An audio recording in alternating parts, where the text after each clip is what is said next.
15 సంవత్సరాల అనుభవం ఆంధ్ర, తెలంగాణ, కర్ణాటక, తమిళనాడులో లక్షల మంది నమ్మకమైన కస్టమర్ల సంతోషాలకు నిలయమైన మీ నివాసానికి అందమైన చిరునామా.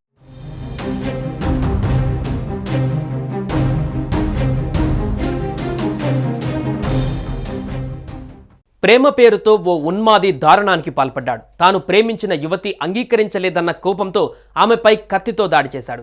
రక్తపు మడుగులో పడి ఉన్న ఆమె మెడలో బలవంతంగా తాలికట్టి సెల్ఫీ తీసుకొని పైశాచికంగా ప్రవర్తించాడు. తీవ్ర గాయాల పాలైన ఆ యువతి చికిత్స పొందుతూ ప్రాణాలు కోల్పోయింది. ఈ ఘటన కర్ణాటకలోని మైసూరులో జరిగింది.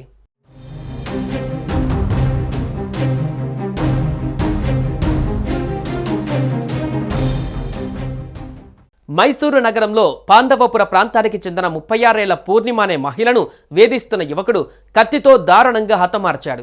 మైసూరులో ఉపాధ్యాయురాలుగా పనిచేస్తున్న పూర్ణిమను కాత్యాన హాలీకి చెందిన అభిషేక్ అనే 30 ఏళ్ల యువకుడు కొంతకాలంగా ప్రేమ పేరుతో వేధిస్తున్నాడు.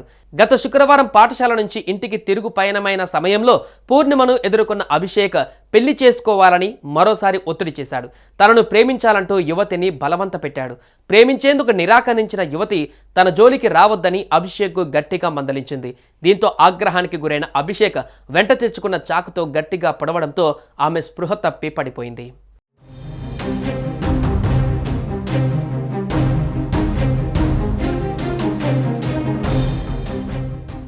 రక్తపు మడుగులో పడి ఉన్న యువతితో అభిషేక్ దారుణంగా ప్రవర్తించాడు. ఆమె మెడలో తాలి కట్టి సెల్ఫీ తీసుకుని మురిసిపోయాడు. అనంతరం ఆమెను సమీపంలోని ఓ ఆసుపత్రికి తరలించాడు. యువతి పరిస్థితి విషమంగా ఉందని వైద్యులు చెప్పడంతో భయపడి అక్కడి నుంచి పరారయ్యాడు. చికిత్స పొందుతూ ఆమె శనివారం మృతి చెందింది. అభిషేక్ కోసం పోలీసులు గాలింపు చేపట్టారు. ఈ ఘటన మైసూరు వాసులను కలిచివేసింది. అనంతరం పరారైన అభిషేక్ను పోలీసులు అదే రోజు సాయంత్రం అరెస్టు చేశారు. ఈ దారుణ ఘటనపైన మైసూరు లక్ష్మీపురం పోలీస్ స్టేషన్లో కేసు నమోదు చేశారు.